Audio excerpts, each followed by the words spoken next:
Powered by the Montana Television Network.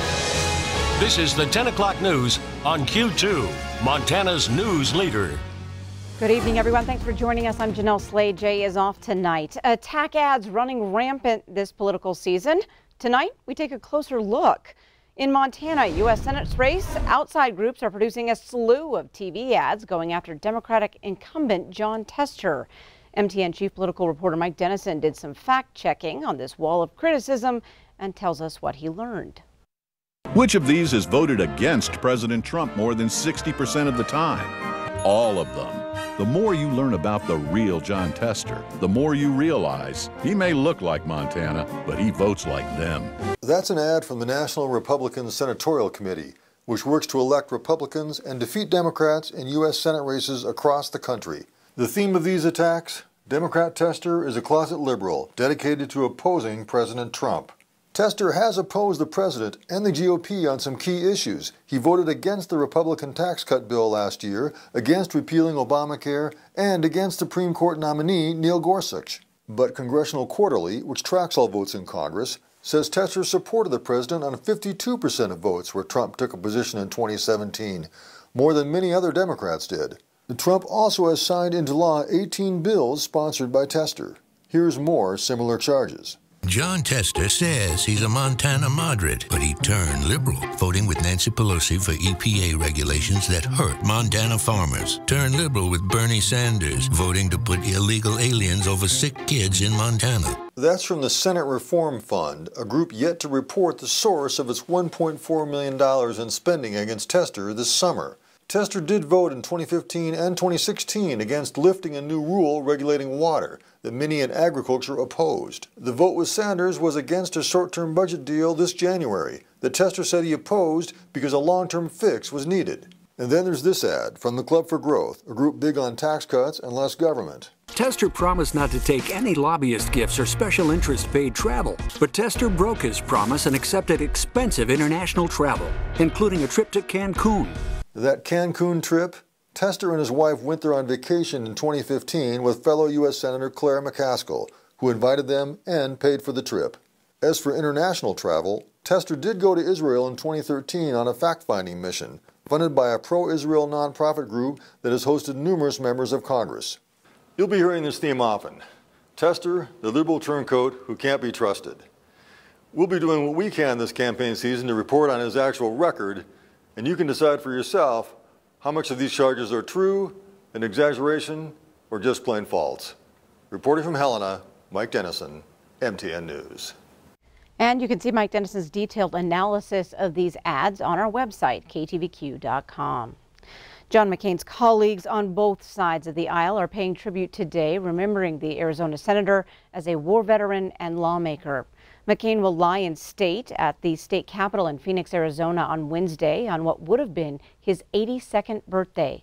Today, McCain's longtime friend, Senator Lindsey Graham, spoke on the Senate floor about McCain's influence, strength, and his impact on future generations.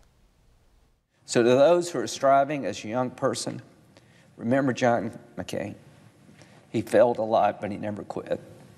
And the reason we're talking about him today, and the reason I'm crying, is because he was successful in spite of his failures. He had wanted to be president. He was prepared to be president, but it was not his to have. And I remember above all else, the speech he gave that night. John taught us how to lose. If you want to help the country, be more like John McCain. I believe there's a little John McCain in all of us.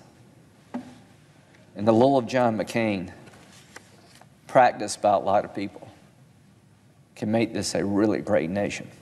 So my friend, you did good. You lived in the shadow of a four-star father and a four-star grandfather. You always worried, would you disappoint? You did not. Montana's congressman will attend Senator McCain's memorial service in Arizona this Thursday. The United States Department of Agriculture says the first payments to farmers and ranchers hurt in U.S. trade disputes will go out next week. That money will go to producers of soybeans, wheat, corn, cotton, dairy, hogs, and sorghum. The USDA has authorized nearly $4.7 billion for this first round. Soybean farmers will get the largest share, just over $3.6 billion. China has levied a 25% tariff on soybeans, among other U.S. goods. Farmers can apply after their harvest is 100% complete. Now, the government will use another $1.2 billion to buy food and redistribute it through food assistance programs. As much as $12 billion has been authorized for various programs to help farmers offset losses from the trade dispute. The Billings Airport is one step closer to the start of construction on its terminal expansion project. Slade Construction was approved as the project's general contractor and construction manager during Monday night's City Council meeting. The company will begin its work now to assist in the design phase, and the project will go out for bids in summer. Kevin Plone, Director of Aviation and Transit, says a general contractor isn't usually needed this early in the game, but it's a necessity due to the complexity of this project. It's really good to have them on board. What they'll start doing is starting to look at what the design team has already put in place, start analyzing what can be built, easily and what can't be built easily, ask questions, get the architect to kind of think things through a little bit. Now, the tarmac will also get a makeover thanks to a $300,000 grant from the Federal Aviation Administration. Construction will begin next year. Many of us breathing a sigh of relief on this side of the state that fires have not threatened our land and homes this season. But experts say don't get too comfortable. Montana fire season is far from over. Our biggest reminder, 12 active fires burning tonight in western Montana. The Bureau of Land Management says all that record snowfall this winter and our overly wet spring did help keep our fuels green and resistant to fire. Still, research shows fire seasons across Montana and the country last longer and become more extreme each year, forcing our local firefighters to travel for work. They're still out working. We've got some more people are on their way out to assignments now, people just coming back in. A lot of our fire qualified personnel haven't spent a lot of time home this summer. They've been out doing their job. It's just that they've been needed elsewhere rather than at home this year. Now, even though we saw quite a cool down in the recent days, warmer weather, low humidity and gusty winds are on the way. Stage 1 fire restrictions will stay in place into and through the Labor Day weekend. And turning to weather, Ed McIntosh in for Bob McGuire this weekend. Everyone's a little nervous about winter, Ed. That's for sure, especially last winter. We saw all the snow and the cold. It just didn't seem to want to end. I think the only ones that really want to see a lot of snow right now are those firefighters. But right now, the Climate Prediction Center of the National Weather Service is slanting a little bit towards above average temperatures for Montana and Wyoming, about a 20 to 30% chance of that happening for December, January, and February. And that's true for northern Montana and the western portion of the country. As far as precipitation goes, it may trend a little bit cooler towards the southern portion of the country, but right across Montana and nicking northern Wyoming, the trend is a little bit drier than average. We'll take a look at what's going on with the short-term forecast just a few minutes from now. All right, thanks so much, Ed. The 3 orphaned grizzly cubs from Helena are adjusting well in their new Canadian home. Now, the zoo where the bears now live released this video today showing the bears exploring their new habitat. They were rescued after the mother was hit on Highway 200 outside Lincoln.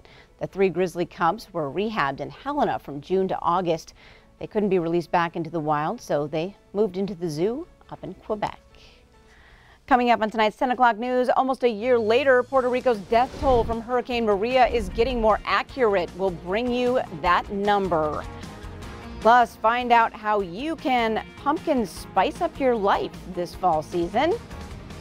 And in sports, Senior and West square off in soccer's first crosstown meeting of the young season. Scott shows us which has the upper hand.